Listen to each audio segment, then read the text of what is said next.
மேட்டூர் அணை கட்டுவதற்கு வெள்ள பாதிப்பு மட்டுமே காரணமாக இருக்கவில்லை. தென்மேற்கு பருவமழை காலங்களில் மேற்கு தொடர்ச்சி மலைப்பகுதியில் பெய்கின்ற அதிக மழை காரணமாக காவிரியில் வழக்கத்தை விட வெள்ளம் அதிகமாக பெருக்கெடுத்து ஓடும். தென்மேற்கு பருவமழை குறைந்துவிட்டால் காவிரியில் வெள்ளத்தின் ஓட்டம் குறைந்துவிடும். காவிரி டெல்டா பகுதி பாசன பரப்புகளில் நீருக்காக தவிக்கின்ற நிலை ஏற்பட்டுவிடும். இதனால் வெள்ளத்தை கட்டுப்படுத்தவும் நீரை தேக்கி பாசன பரப்பை அதிகரிக்கவும் மேட்டூர் அணை அவசியமானதாக கருதப்பட்டது. அணை கட்டுமான பணிகள் தொடங்கிய போது மூலப்பொருட்கள் கொண்டு வருவதற்கு பெரும் சிரமங்கள் ஏற்பட்டன. இதனால் பிரிட்டிஷ் அரசின் செயற்பொறியாளர் TIS மேக்கே தலைமையில் இருப்பு பாதை ஒன்று அமைக்கப்பட்டது. ஈரோட்டிலிருந்து மேட்டூர் அணை கட்டுமான பணிகள் நடைபெற்ற இடத்திற்கு அருகில் வரை சுமார் 36 மைல்கள் தூரத்திற்கு புதிய இருப்பு பாதை அமைக்கப்பட்டு ரயில் போக்குவரத்து தொடங்கப்பட்டது. கட்டுமான பணியிடத்திற்கு எளிதாக சென்று வரவும் மூலப்பொருட்களை கொண்டு செல்லவும் தின்னப்பட்டி பகுதியிலிருந்து மேட்டூர் வரை டிராம் போக்குவரத்து வசதியும் செய்யப்பட்டது. மார்டின் கம்பெனியினர் இப்பணிகளை செய்து முடித்தனர்.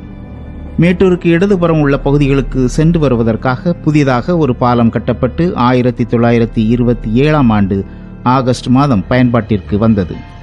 அணை கட்டுவதற்கும் அணையின் நீர்பிடிப்பு பகுதிகள் அமையும் இடத்திற்கும் நிலப்பரப்பு அதிக அளவில் தேவையாக இருந்தது. நிலங்களை கையகப்படுத்தி அணை கட்டும் திட்டத்திற்கு உதவிட பிரிட்டிஷ் அரசு தனியாக துணை ஆட்சியர் ஒருவரை நியமனம் செய்தது.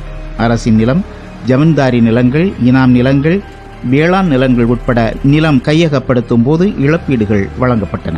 வேளாண் நிலங்களை கையகப்படுத்தும் போது ஏக்கருக்கு 5 ரூபாய் இழப்பீடாக வழங்கப்பட்டது.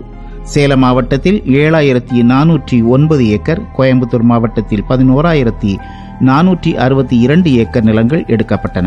இப்பகுதியில் இருந்த கிராம மக்கள் ஊரை காலி செய்துவிட்டு வெளியேறினர். மொத்தம் 4146 வீடுகள் அந்த இடத்திலிருந்து காலி செய்யப்பட்டன. 1930ஆம் ஆண்டு பிப்ரவரி மாதம் நிலம் கையகப்படுத்தும் பணிகள் முழுவதும் நிறைவு பெற்றது. நேயம்பாடி, செட்டிப்பட்டி, தாளவாடி, பழைய நாயம்பாடி, பாலவாடி, பண்ணவாடி, கோட்டையூர் உள்ளிட்ட 33க்கும் மேற்பட்ட கிராமங்கள் இணைத்து மேட்டூர் அணை உருவானது. கிபி 10ஆம் நூற்றாண்டில் சோழ மன்னர் ஆட்சியில் கட்டப்பட்ட நந்தி முகப்பும் அதற்கு பின் கருவறை அமைந்துள்ள ஜலகண்டீஸ்வரர் கோயிலும் ஆங்கிலேயர் ஆட்சி காலத்தில் கட்டப்பட்ட இரட்டை கோபுர கிறிஸ்தவ ஆலயமும் இன்றும் அடையாள சின்னங்களாய் அணையின் நடுவே அமைந்துள்ளன. பொறியாளர் சார் கிளமெண்ட் முல்லிங்ஸ் தலைமையில் பிரிட்டிஷ் அலுவலர்களும் தமிழ்நாட்டு பொறியாளர்களும் இணைந்து மேட்டூர் அணையை கட்டியெழுப்பும் பணிகளை செய்தனர். சேலம், தருமபுரி, கோவை, ஈரோடு, திருப்பூர் உள்ளிட்ட மேற்கு மாவட்டங்களின் தொழிலாளர்கள் மேட்டூர் அணை கட்டுமான பணிகளில் ஈடுபட்டனர். வேலூர், செங்கல்பட்டு, மதுரை, ராமநாதபுரம், திருநெல்வேலி பகுதிகளில் இருந்தும் மேட்டூர் அணை கட்டுவதற்கான தொழிலாளர்கள் அழைத்து வரப்பட்டனர். ஆண்களுக்கு 7 அணாவும் பெண்களுக்கு 4 அணாவும் சம்பளமாக கொடுக்கப்பட்டன. அணை கட்டும் தொழிலாளர்கள் கட்டுமான பணியிடத்திற்கு அருகிலேயே கூடாரங்கள் அமைக்கப்பட்டு அதில் தங்க வைக்கப்பட்டனர். 18,000 தொழிலாளர்கள் அக்குடியிருப்பில் தங்கியிருந்ததாக குறிப்புகள் தெரிவிக்கின்றன. அலுவலர்களும் பொறியாளர்களும் குடியிருக்க மேட்டூர் நகரம் தனியாக உருவாக்கப்பட்டது. 1926 மார்ச் மாதம் மேட்டூர் டவுன்ஷிப் கட்டி முடிக்கப்பட்டு திறந்து வைக்கப்பட்டது. அணை அமைவிடத்திற்கு வலதுபுறம் ஸ்மித் மலை, ஸ்டோனி மலை, கேம்பல் மலை பகுதிகளில் குழி தோண்டப்பட்டது. இப்பணிகள் மைசூர் புவியியல் ஆய்வாளர் டாக்டர் ஸ்மித், இந்திய அரசின் புவியியல் ஆய்வாளர் விநாயக் ராவ் ஆகியோரின் மேற்பார்வையில் நடைபெற்றது. காவிரியில் வெள்ளம் வந்தால் அதனை எப்படி எதிர்கொள்வது என்பதற்கான தனி ஆய்வுகள் நடைபெற்றன. சராசரியாக 1910ஆம் ஆண்டு வரையிலும் காவிரியில் 2 லட்சம் கன அடி வெள்ளம் பெருக்கெடுத்து ஓடியுள்ளது. 1896இல் 2,07,000 கன அடி வெள்ளமும் 1924இல் அதிகபட்சமாக 4,56,000 கன அடி வெள்ளமும் காவிரியில் கடந்துள்ளது. வெள்ளத்தை வேறு இடங்களுக்கு திருப்பிவிட அணை கட்டப்பட்டு வந்த இடத்திற்கு வலப்புறத்தில் புலிமலை பகுதிக்கு மேற்கே இயற்கையாக அமைந்த தாழ்வான பகுதியின் வழியாக நீர் வெளியேற்றும் அமைப்பு உருவாக்கப்பட்டது. அணையின் இடது பக்கம் 20 அடி உயர புதிய அமைப்பும் கட்டப்பட்டது. இந்த அமைப்பின் வழியாக வெளியேறும் நீர் தொட்டில்படை என்ற இடத்தின் அருகே மீண்டும் காவிரியுடன் கலக்குமாறு அமைக்கப்பட்டிருந்தது. மழை, வெள்ளம், குளிர், பனி, வெயில் என தட்பவெப்பநிலை மாற்றங்களை பொருள்படுத்தாமல் அணை கட்டுமான பணிகள் தொடர்ந்து நடைபெற்றன. அணை கட்டுமானத்திற்கு சுண்ணாம்பு மற்றும் காரை அதிக அளவு பயன்படுத்தப்பட்டது. இதற்கான சுர்கி சுண்ணாம்பு சேலம், சங்ககிரி, பவானி பகுதிகளில் இருந்து கொண்டு வரப்பட்டது. கட்டுமான உறுதிக்காக போர்ட்லாந்து சிமெண்ட் கான்கிரீட் போடப்பட்டது. கட்டுமானத்திற்கு தேவையான மணலை சோளப்பாடி பகுதிகளிலிருந்து பரிசல்கள் மூலமாக கொண்டு வந்தனர். கூடுதலான மணல் தேவைக்கும் அணையின் உறுதியை அதிகப்படுத்தவும் பாறைகளை உடைத்து அந்த மணல் அதிக அளவு பயன்படுத்தப்பட்டது. சேத்தமலைக்கு கிழக்கே புலிமலை பகுதியில் பாறைகள் எடுக்கப்பட்டன. அணை கட்டுவதற்கும் பாறைகளை வெடிவைத்து தகர்ப்பதற்கும் தேவையான மின்சாரத்திற்காக டீசல் ஜெனரேட்டர்கள் பயன்படுத்தப்பட்டன. கூடுதல் மின்சாரம் சிவசமுத்திரம் மின் உற்பத்தி நிலையத்திலிருந்து பெறப்பட்டது. 9 ஆண்டுகாலம் இடைவிடாமல் நடந்த கட்டுமான பணியால் ஆசியாவிலேயே முதல் உயரமான அணையாக காவிரியின் குறுக்கே மேட்டூர் அணை எழுந்து நின்றது.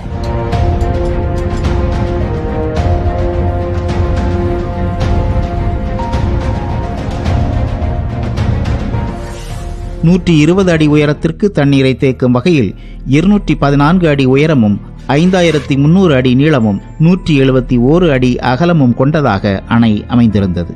அணை கட்டி முடிக்கப்பட்ட போது இந்தியாவின் உயரமான நீளமான அணையாக மேட்டூர் அணைதான் திகழ்ந்தது. காவிரி பாசன வேளாண்மையின் புதியதொரு மைல்கல்லாக அணையின் உறுதித்தன்மை சோதனை செய்த பின்பு 1934ஆம் ஆண்டு ஜூன் 12ஆம் நாள் மேட்டூர் அணையின் மதகுகள் திறந்துவிடப்பட்டன.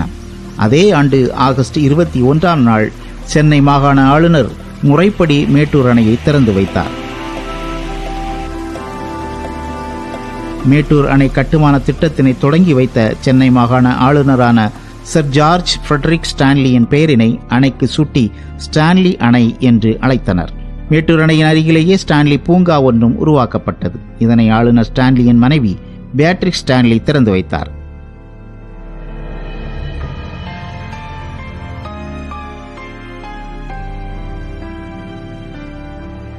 மேட்டூர் அணை அமைந்துள்ள மலைப்பகுதியில் புதிய சாலைகள் அமைக்கப்பட்டு கோயம்புத்தூர் சென்னை இடையிலான புதிய போக்குவரத்தும் தொடங்கப்பட்டது.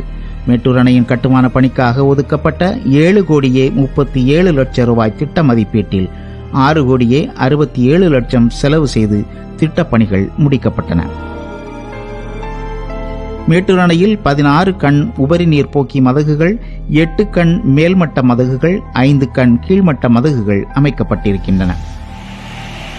16 கண் மதகுகள் கொண்டதாக அமைக்கப்பட்ட மேட்டூர் அணையில் 2 சுரங்க மின் திட்டங்கள் செயல்பட்டு வருகின்றன. பிரிட்டிஷ் ஆட்சியில் தொடங்கப்பட்ட சுரங்க மின் திட்டமும் விடுதலை இந்தியாவில் தொடங்கப்பட்ட சுரங்க மின் திட்டமும் மின் உற்பத்தி செய்து வருகிறது. 4 அலகுகள் கொண்ட நீர்மின் நிலையம் மூலமாக மின்சாரம் தயார் செய்யப்படுகிறது.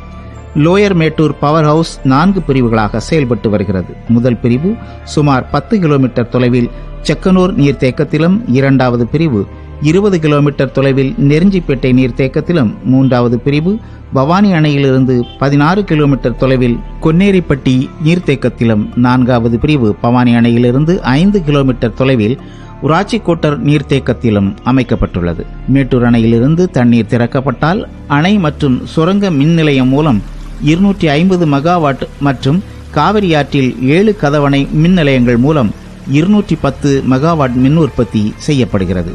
காவிரியின் குறுக்கே கட்டப்பட்ட மேட்டூர் அணையின் மூலமாக சேலம் மாவட்டத்தில் 4.66 லட்சம் ஏக்கர் பாசன நிலங்களும், திருச்சி மாவட்டத்தில் 2.74 லட்சம் ஏக்கர், தஞ்சாவூர், திருவாரூர், நாகப்பட்டினம் மாவட்டங்களில் 12.05 லட்சம் ஏக்கர், புதுக்கோட்டை, கடலூர் உள்ளிட்ட மாவட்டங்கள் 2.70 லட்சம் ஏக்கர் என்று சுமார் 20 லட்சம் ஏக்கருக்கும் அதிகமான வடிநிலங்கள் மேட்டூர் பாசனத்தால் பயன்பெற்றன. 4 லட்சம் ஏக்கரில் குறுவை சாகுபடியும் 12 லட்சம் ஏக்கரில் சம்பா சாகுபடியும் நடைபெற்றது. தற்போது மேட்டூர் அணையினால் சேலம், நாமக்கல், ஈரோடு, திருவாரூர், புதுக்கோட்டை உள்ளிட்ட 12 மாவட்டங்களைச் சேர்ந்த 16 லட்சம் ஏக்கர் நிலங்கள் பாசன வசதி பெற்று வருகின்றன. மேட்டூர் அணையில் மீன்பிடித்தல் சிறப்புக்குரியதாக விளங்குகிறது. அணையின் நீர்த்தேக்க பகுதிகளில் 2000க்கும் மேற்பட்ட படகுகள் மூலமாக உள்நாட்டு மீனவர்கள் மீன்பிடி உரிமம் பெற்று மீன்பிடி தொழில் செய்து வருகின்றனர். 30க்கும் மேற்பட்ட கிராமங்களை உள்வாங்கி பெரும் நிலப்பரப்பில் நீரை தேக்கி கோடிக்கணக்கான மக்களின் உணவு தேவையை தீர்த்து வைத்திட லட்சக்கணக்கான ஏக்கர் பாசன நிலங்களுக்கு ஆதாரமாக இருக்கிறது மேட்டூர் அணை.